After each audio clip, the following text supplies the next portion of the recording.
जो मनुष्य जितना ज्यादा कामचोर होता है उतना ही उसके शरीर में सुस्ती छा जाती है। ऐसे इंसान के लिए कठिन काम करना तो दूर, खुद के छोटे मोटे काम करना भी मुश्किल हो जाता है। प्यास भी लगी हो तब भी बिस्तर छोड़ने का मन नहीं करता और इसी कारण उसके आसपास के वातावरण में भी मुर्दनी सी छाई रहती है। आलस्य के ताले में जकड़े हुए मन में आनंद की कोई झलक नहीं होती। चेहरे पर कभी ना मिटने वाली थकान और आंखों में नींद होने के कारण ऐसे लोगों से सब दूरियां बनाने लगते हैं और कुछ समय बाद वो अपने परिवार के लिए ही बोझ बन जाते हैं और उन्हें खुद भी अपना जीवन व्यर्थ और बोझिल लगने लगता है। इसीलिए ऐसे लोगों को अपना जीवन काटने के लिए किसी प्रकार के आनंद और खुशी की आवश्यकता तो पड़ती ही है, ताकि जीवन में थोड़ा बहुत तो रोमांच बना रह सके। और इसी कारण आलसी मनुष्य की कल्पना में काम वासना के विचार उठने लगते हैं, क्योंकि ऐसे विचारों की कल्पना करने में कोई मानसिक मेहनत भी नहीं करनी पड़ती और क्षणिक आनंद की भी अनुभूति हो जाती है, जिससे जीवन में थोड़ा बहुत रोमांच तो बना रहता है। लेकिन आलस्य की चादर ओढ़े ये काम वासना के विचार किस प्रकार जीवन का सारा आनंद चूस लेते हैं, उसी पर आज की कहानी आधारित है। श्याम नाम का एक लड़का पहाड़ी की तलहटी में बसे एक गांव में रहता था। पहाड़ों के आसपास जो गांव होते हैं उनमें बहुत थोड़े से घर होते हैं और उन्हीं में से एक घर श्याम का भी था। श्याम को उस गांव का बच्चा बच्चा जानता था और गांव में उसकी पहचान किसी अच्छे काम के लिए नहीं थी, बल्कि सभी लोग जानते थे कि श्याम गांव का सबसे आलसी युवक है। दिन चढ़े तक सोना, हर काम को टाल देना, किसी की कोई मदद ना करना, यही सब दुर्गुण श्याम के व्यवहार में थे। ऐसा नहीं था कि श्याम खुद को बदलना नहीं चाहता था, अंतर्मन से वो भी चाहता था कि ब्रह्म मुहूर्त में उठकर प्रकृति का आनंद लिया जाए। और जब वो देरी से सोकर उठता तो उसे बड़ा अफसोस होता। वो उसी पल सोचता, वो उसी समय खुद से संकल्प करता कि चाहे कुछ भी हो जाए, कल तो ब्रह्म मुहूर्त में उठकर ही रहूंगा। लेकिन रात होते होते वो अपना संकल्प भूल जाता था और फिर अगले दिन चढ़े तक सोते रहता। ये उसका नित्य नियम हो गया था, ये उसकी रोज की आदत हो गई थी। अब तो उसे याद भी नहीं आता था कि आखिरी बार वो ब्रह्म मुहूर्त में कब उठा था और कब उसने प्रकृति का आनंद लिया था। अब तो ब्रह्म मुहूर्त में उठना उसके लिए एक कल्पना मात्र रह गया था और सुबह देरी से उठने के कारण उसके हर काम में देरी हो जाती थी। चाहे फिर वो नहाना हो या खाना पीना हो, हर काम में देरी होने लगी थी। कोई काम समय पर नहीं हो पाता था और इसी के कारण श्याम के जीवन में तनाव बढ़ने लगा था। लेकिन सुबह जब धूप निकलने तक वो सोता रहता और जब उसके माता पिता उसे जगाने आते और समय का उसको ख्याल आता तो उसको बड़ा अफसोस होता, बड़ा पश्चाताप होता।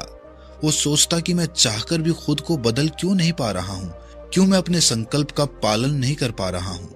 श्याम हर दिन खुद से संकल्प करता, लेकिन अगला दिन आते आते वो संकल्प सूखे पत्तों की भांति उड़ जाता। अब तो उसने खुद से उम्मीद भी छोड़ दी थी कि वो खुद को बदल भी सकता है। जब वो अपने हम उम्र साथियों को मेहनत करते हुए देखता, कमाते हुए देखता, तो उसे बड़ा पश्चाताप, बड़ी ईर्ष्या होती कि आखिर मैं इनके जैसा क्यों नहीं हूं। और धीरे धीरे इन्हीं विचारों ने उसके मन को मैला कर दिया था। अब उसका मन चिड़चिड़ा हो गया था, ईर्ष्या से भर गया था, छोटी छोटी बात पर गुस्सा आने लगा था। एक दिन शाम के समय वो अपने घर के द्वार पर बैठा इन्हीं विचारों में डूबा हुआ था कि किस तरह मैं अपने जीवन को बदलूं, कि तभी वहां से एक बौद्ध भिक्षु पहाड़ी पर बने आश्रम की तरफ जा रहा था। गांव की जो पहाड़ी थी उसकी चोटी पर एक आश्रम बना हुआ था और वहां पर एक बौद्ध भिक्षु बड़े शांत वातावरण में रहता था। वो रोज दिन में उस पहाड़ी की चोटी से उतरकर उस गांव में सामान लेने के लिए आया करता था। पहाड़ की चोटी बहुत ऊंची थी, बहुत थकाने वाली थी और श्याम को ये देखकर बड़ा आश्चर्य होता था कि ये बौद्ध भिक्षु रोज नित्य नियम कैसे इतनी ऊपर से उतरकर सामान लेकर वापस उस चोटी पर चढ़ जाता है। ये तो सच में कोई अद्भुत बात थी, क्योंकि एक आलसी मनुष्य के लिए ये एक असंभव सी बात थी। उसे ये महसूस होने लगा कि इस बौद्ध भिक्षु के पास जरूर कुछ दिव्य शक्तियां हैं और अगर वो भी उन दिव्य शक्तियों को जान लेता है तो उसका भी आलस्य दूर हो जाएगा वो भी उस बौद्ध भिक्षु की भांति अपने जीवन में मेहनत कर पाएगा, अपने जीवन में कुछ कमा पाएगा। लेकिन वो दिव्य शक्तियां क्या थी, वो कहां से उसे प्राप्त हुई, ये सब जानने के लिए उसे बौद्ध भिक्षु के पास उस पहाड़ी पर चढ़कर जाना था। अपने जीवन को बदलने के उद्देश्य से, अपने जीवन से आलस्य बिल्कुल खत्म करने के उद्देश्य से वो उस पहाड़ी पर अगले दिन ही ब्रह्म मुहूर्त में उठकर चल पड़ा। पहाड़ी की चोटी बहुत ऊंची थी। कभी कभार गांव का कोई इंसान महीने में एक बार उस पहाड़ी पर जाया करता था। लेकिन जब श्याम ने निश्चय किया कि वो अपने आलस्य से छुटकारा पाना चाहता है और उसके लिए वो बौद्ध भिक्षु ही उसे वो दिव्य शक्तियां बता सकता है, तो वो अगले दिन ही ब्रह्म मुहूर्त में उठकर उस पहाड़ी के लिए रवाना हो जाता है। और धीरे धीरे आराम करते हुए शाम तक वो उस पहाड़ी की चोटी पर पहुंच चुका था। जब वो उस पहाड़ी की चोटी पर पहुंचा तो वो पूरी तरह से थक चुका था, थक कर चूर हो चुका था। और जब वो उस पहाड़ी की चोटी पर पहुंचा तो उसे बड़ा ही आनंद महसूस हुआ।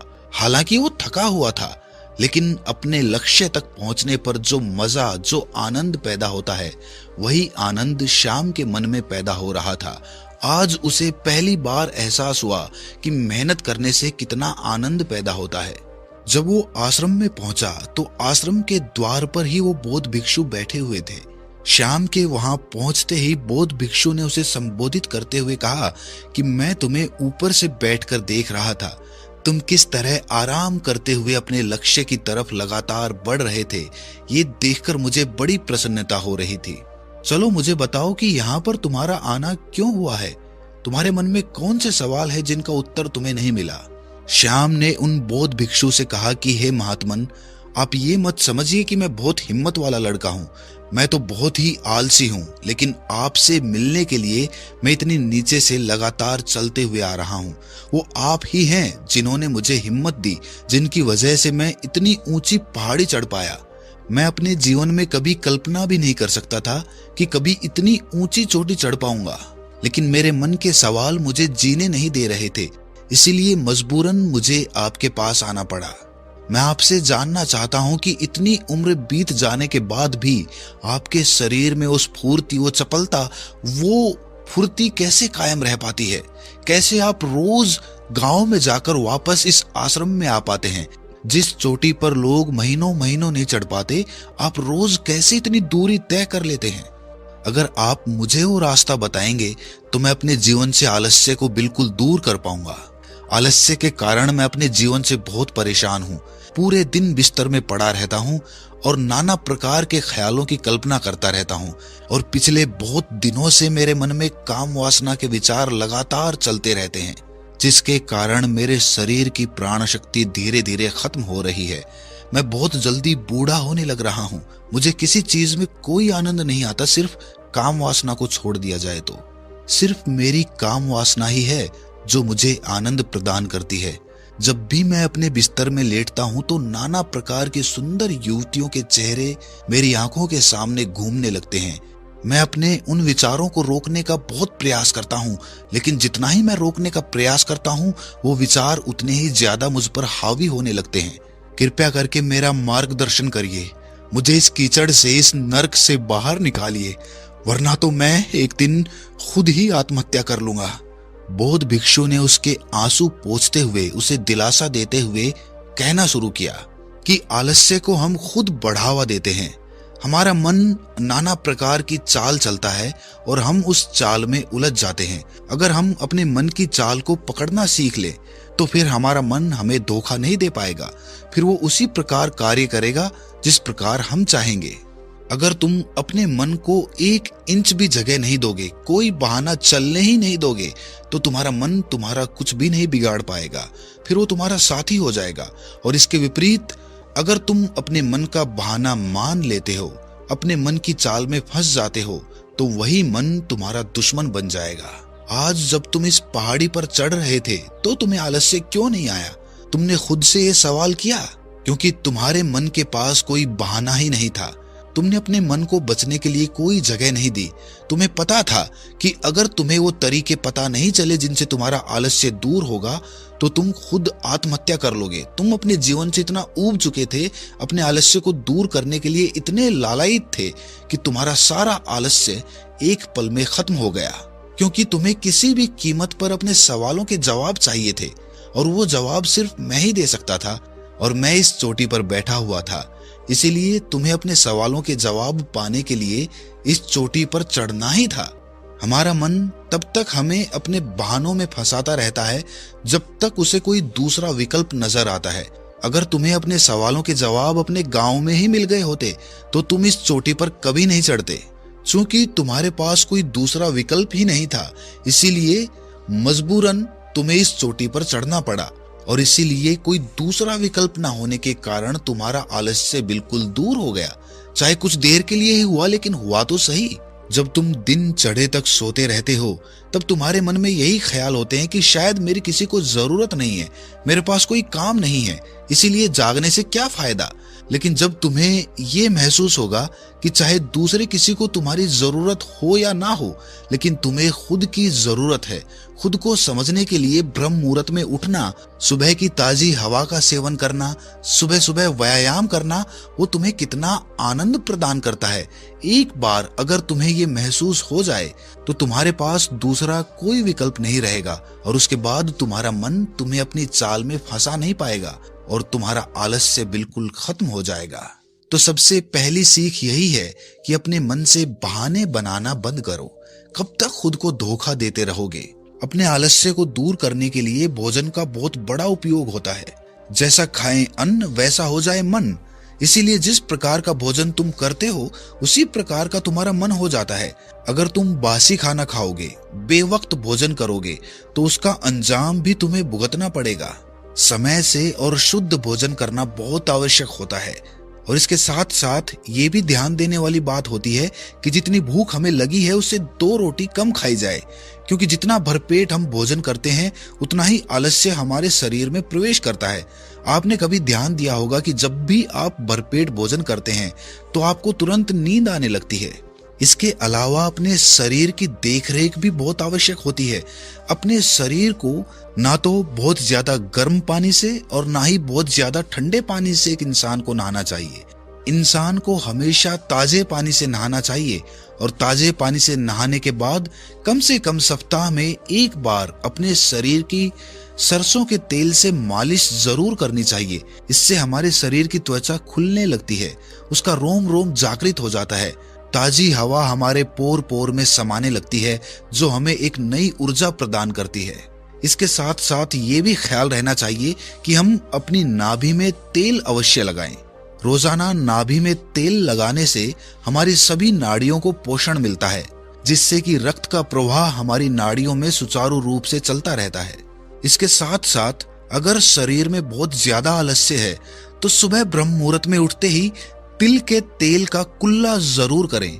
2-3 बार कुल्ला करने से आपके शरीर में जो भी अशुद्धि होती है वो बाहर निकल जाती है, और उसके बाद आपका आलस्य बिल्कुल खत्म हो जाता है। यहाँ पर एक बात समझने वाली ये भी है कि सिर्फ खान पान से और शरीर के रख रखाव से आलस्य पूरी तरह से दूर नहीं होगा, साथ के साथ तुम्हें व्यायाम भी करना चाहिए। इसके साथ योग अभ्यास और प्राणायाम भी बहुत आवश्यक होता है।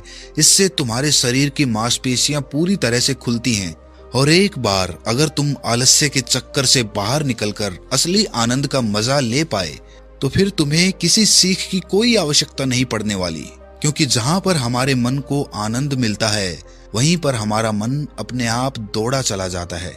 और याद रखना, अगर तुम आलस्य में भरे रहे, अपने बिस्तर पर पूरे दिन पड़े रहे, तो तुम्हारे अंदर काम वासना के विचार उठेंगे और तुम्हें ऐसा प्रतीत होगा कि यही जीवन का असली आनंद है, और तुम उसमें डूबते चले जाओगे और अपनी प्राण शक्ति को यूं ही खर्च करते रहोगे। आखिर में तुम यही पाओगे कि बहुत सारी बीमारियों ने तुम्हारे शरीर को जकड़ लिया है, तुम्हारे शरीर की पूरी शक्ति खत्म हो चुकी है, बुढ़ापा आने लगा है। इसीलिए अपने शरीर में काम वासना के विचारों को उत्पन्न होने से रोक सकते हो तो रोक लो, और उसके लिए सबसे ज्यादा आवश्यक कड़ी यही है कि तुम आलस्य को पैदा होने से अपने शरीर में रोक पाओ। ये कहकर बौद्ध भिक्षु ने आखिर में मुस्कुराते हुए कहा कि लोगों को लगता है कि मेरे पास दिव्य शक्तियां हैं, लेकिन असल बात यह है कि दिव्य शक्तियां सभी के मन में होती हैं, लेकिन बस उन्हें खोजना पड़ता है। इसीलिए आज से ही तुम ध्यान के द्वारा अपने मन की शक्तियों को जानने का प्रयास करो और उसके बाद तुम भी अपने मन की असीम शक्तियों को देख पाओगे, उनका तुम उपयोग कर पाओगे और अपने जीवन में सफल भी हो पाओगे। तो दोस्तों, कैसी लगी ये कहानी आपको कमेंट सेक्शन में जरूर बताना और अच्छी लगी हो तो इस चैनल को सब्सक्राइब करके नोटिफिकेशन बेल को जरूर प्रेस कर देना। तो मिलते हैं अगली कहानी में, तब तक के लिए अपना ख्याल रखें।